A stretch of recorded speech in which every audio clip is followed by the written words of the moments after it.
Hi, boys and girls. I'm reading chapter 11 today out of Shiloh.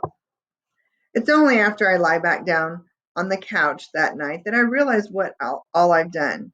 To Ma and Dad, for one thing.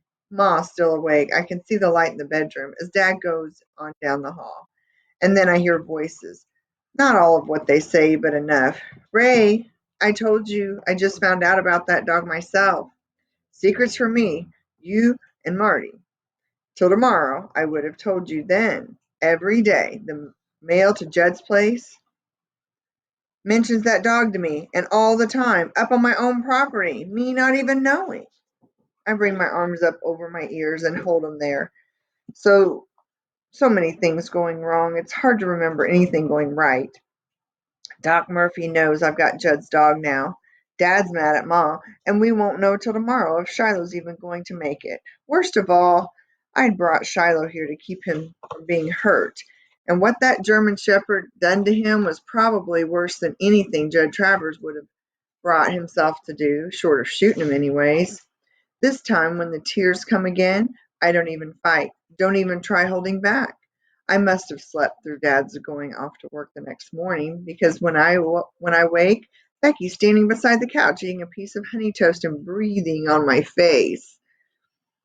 Dear Lynn's already told her about the dog because she asked right off, "Where's it at? The doggy?" I sit up and tell her the dog's at Doc Murphy's, and we'll find out how he is that afternoon.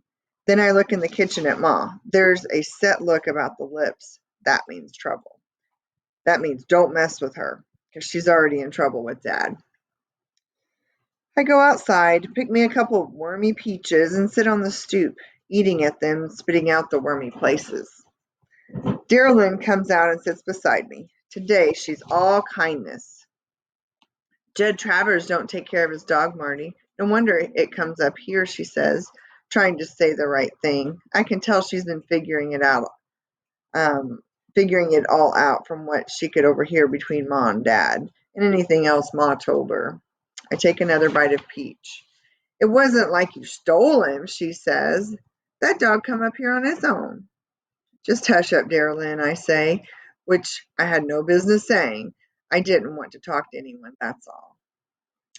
Well, you could have told me and I wouldn't have told anyone. Thanks. Ma says we better give him back to Judd Travers when he's better. I get up and start toward the hill to clean up the ground where Shiloh was attacked, see if there's any way I can put some fence wire over the top of the pen to keep the shepherd out. What's its name, Marty? Darlin calls after me. Shiloh, I tell her. I'm only halfway up the hill when I hear a car and turn around. It's Mrs. Howard's car, and David's in it. Soon he sees me and jumps out. It's still moving a little, and he comes running towards me. I get to stay here today, he yells, waving a kite he's brought with him. Everyone else is going to Parkersburg, and I didn't want to go. I look over to where Ma and Mrs. Howard are talking. I see Ma nodding her head. I get lonely sometimes up at our house, but today I want to be with that loneliness. Don't want to talk to Darlin, to Becky, to Dad, or even to Ma. If we had a telephone, I'd be calling Doc Murphy every hour. As it is, I have to wait until Dad comes home from work before I can find out about Shiloh. Can't go down there pestering Doc him with patience to see. What do you want to do? I asked David, trying to dig up the least bit of enthusiasm. David and I are in the same grade, even though he's taller and heavier and looks like junior high already. Try out this kite over in your meadow, he says. I lead him around the long way, away from Shiloh's pen, and he doesn't even notice because he's unwrapping his kite, made of silk or something, which one of his relatives bought him.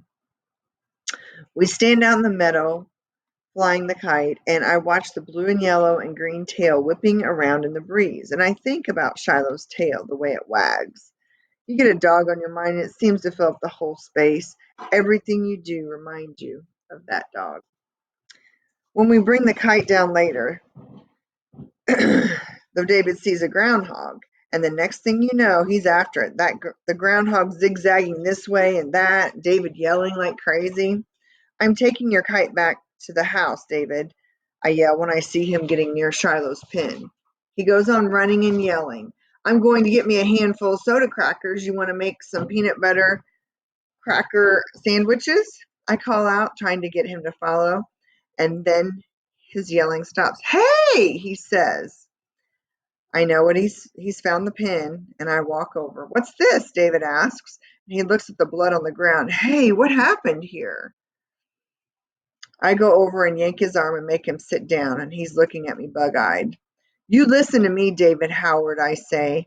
Whenever I say David Howard, he knows it's serious. Only did it twice in my life. Once when he sat on the paper flower pot I'd made for Ma at school, and once when he saw me with my pants down in the bathroom. That really made me mad. But today, I'm not mad, I'm serious. Something awful and terrible happened in there, David. And if you ever tell anyone, even your ma and dad, may Jesus make you blind. That's the kind of talk my folks can't stand, but I got it from my grandma Preston herself. Ma says Jesus don't go around making anyone blind, but Grandma Preston always used it as a warning, and she went to church Sunday morning and evening both. David's eyes about to pop out of his head. What? He asks again. You know Jed Travers. He was murdered? No, but you know the way he's mean to his dogs? He killed one of his dogs in there? No, let me tell it, David. You know how he's missing a dog? Yeah?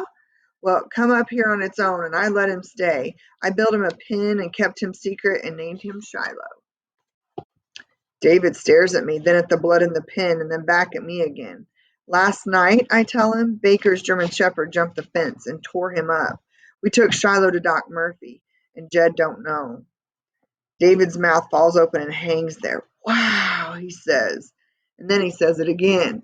Wow. I tell David how hurt Shiloh was and how we've got to wait till tonight to see how he is, and then we go in then we go in his pen together, and David helps me clean up the blood, pull up all the grass with the blood stains on it, and throw it over the fence into the woods. It's easier somehow with David helping, with David knowing even. If it was me by myself, I'd be thinking again and again how this never would have happened if Shiloh could have gotten away from the shepherd. I look at David and think we're friends for life. Then I think of how there are exactly 7 people now who know I have Judd Travers' dog. It's only a matter of time before somebody lets it out. Probably Becky. She'll warble it to the first person coming up the lane. Did you ever notice how the more a kid tries not to tell a secret, the sooner it gets out? Nothing that a child can do about it. A secret is just too big for a little kid. What did I expect? What I didn't expect was that at 3:30, before Dad come home, here's Doc Murphy's car chugging up the lane. He's got Shiloh in the back seat. I'm standing out by the oak tree with David, taking turns on the bag swing when I see the car and Shiloh's head raised up in the back seat. I'm over that car in 3 seconds flat. Shiloh! No cry ever sounded so happy as the one that came out of my throat. All of us were crowding around the car. Ma and Darylyn and Becky and David Howard, and all of us are saying, Shiloh, here, boy, and holding out our hands, and Shiloh's trying to lick everything in sight. Patient recovered faster than I thought he would, Doc says, getting his big belly out from behind the steering wheel and standing up. So I figured I'd bring him over myself. And then to Mother, had patients coming in and out today, and don't know that I wanted them to see the dog. She nodded. I'm going to pay for this, Doc Murphy, I tell him. You send the bill to Dad and he'll pay it, but then I'm paying him. Well, son, that's a generous thing to do with a dog not even yours, he says. Is he all well now? No, not by a long shot. Think it's going to take a couple of weeks to heal. I can't promise you he'll walk without a limp, but I've got him sewn back up and full of antibiotics.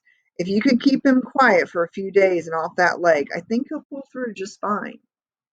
If Ma was mad at me before, she's not now. Not the way Shiloh's licking all over both her arms, getting a quick lick at her face every time she bends close.